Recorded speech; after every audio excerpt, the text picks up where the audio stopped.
Dear students, welcome to this session. In this session, I will be talking to you and giving you a brief insight about the subject that I will be handling for you, which is management accounting. Now, as all of you are aware, as a part of your BBA curriculum, on an average, every semester we are studying one subject in accounting.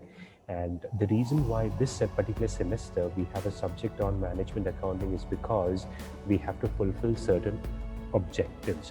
The first objective, why we are learning this subject, is that we must learn how to interpret financial statements. So, as a part of our earlier accounting subjects, as a part of our earlier accounting sessions, we have already got an insight to some of the accounting subjects, some of the accounting statements, some of the financial statements. We know how to prepare an income statement, namely a trading account, profit and loss account. We know how to prepare the positional statement, which is the balance sheet.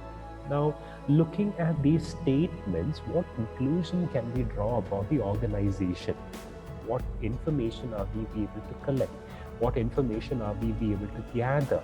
So for us to interpret those financial statements further, we must learn what does it signify. So for example, if you see in the financial statement, the value of asset to be 1 lakh, or if you see the value of machinery to be 20,000, what does it really signify? So for us to understand that a little further, we must also know the interpretation of the financial statements. That's one of the reasons why we are studying management accounting. Then we must learn certain analytical tools. Sometimes the information that is readily available with us, it may not make sense. For us to understand, for us to interpret those statements better, it is important for us to be in a position to analyze and then gather certain meaningful information. So for this, we have to learn certain financial tools. We have to learn certain techniques. We have to learn certain methodologies. So for example, since we all are still studying, let me give you a classic example where you will be able to relate it to your day-to-day activities or your academic life. In a semester, you would be studying different subjects. You would be studying marketing, you would be studying HR, you would be studying economics, you would be studying finance, right? And at the end of your semester, you would be giving the examination for these subjects. But once your examinations are completed, you would be getting the individual scores for these subjects. You will be getting the marks for these subjects. And now, whenever we disclose the marks, we will have what is called as the semester marks. Okay, so how do we calculate semester marks? We calculate semester marks by taking the average of all the subjects that we have studied in that particular semester. So for example, if you would have studied 5 subjects, you add up the total marks of all these 5 subjects divided by 5, and you will get the average, or you will get the semester marks. Now, why are we calculating the semester marks? Because there are so many subjects that we are studying in a semester, and it is important for us to know what is the average academic performance that we have managed to put up. So for us to get that understanding, that's the reason why we have the percentage which has been calculated. Okay? That's the reason why we have the percentage which has been calculated. So for us to analyze our academic performance, we are applying a tool which is called as percentage. Now, percentage is a very simple tool, but despite studying so many subjects, despite putting in our best effort, and when we are getting XYZ marks for those subjects, why do we still go about calculating the average? Why do we still go about calculating the percentage? Because percentage is a tool which will help us to understand and evaluate our academic performance. So that's the reason why we have to. So similarly, in accounting, we have certain tools which will help us to draw meaningful information.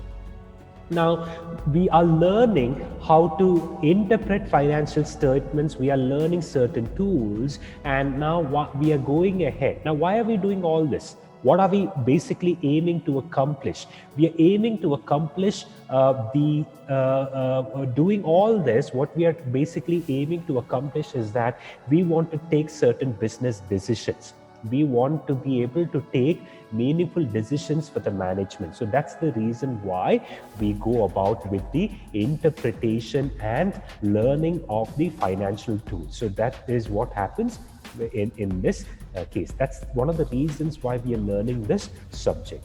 Now, I had already shared the syllabus with you, and I had told you there are 5 subjects that we have. The first subject, the first chapter, we have introduction. Second chapter, we have analysis of financial statements. Third chapter, we have analysis of financial statement part 2. Then we are learning fund flow. Then we are learning cash flow. Now we are learning, and then finally we are wrapping up and we are learning budgetary control. But why are we doing all this? We are learning all this because we want to interpret financial statements, we want to learn certain techniques, we want to learn certain tools, and we should be well equipped to take decisions. We should be well equipped to take managerial decisions. That's the reason why we are doing all this. Now, moving further, we will not be approaching these chapters in this order. Instead, we would be reshuffling the order. So we would be starting off with the first chapter. The first chapter is the chapter on introduction. Okay, so we will be starting off with that chapter, and then we would be learning the first chapter at first. Now, once we have learned the first chapter, then we would be moving on with chapter 2. Chapter 2 is analysis of financial statements. Now, as a part of this, what we would be learning is we would be learning certain statement analysis. Okay, so how to interpret income statement, how to interpret balance sheet, and what are the kind of calculations that we can do with these statements. So that's what we will be learning in the second chapter.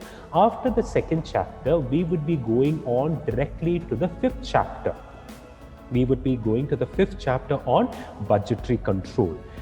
The reason why we are doing this is because the 5th chapter, budgetary control, it is relatively a simple topic, and we will be able to finish off the syllabus relatively quicker. Then we will be going back to chapter 3. Chapter 3, we would be touching upon ratio analysis, and then we will go on with chapter 4, where we will be discussing fund flow and cash flow. So this is the sequence with which we would be approaching this particular chapter. So this is how we will be planning out our scheme of activities for this particular semester. Okay, so this is how we would be approaching this particular activity for this particular subject in this particular semester.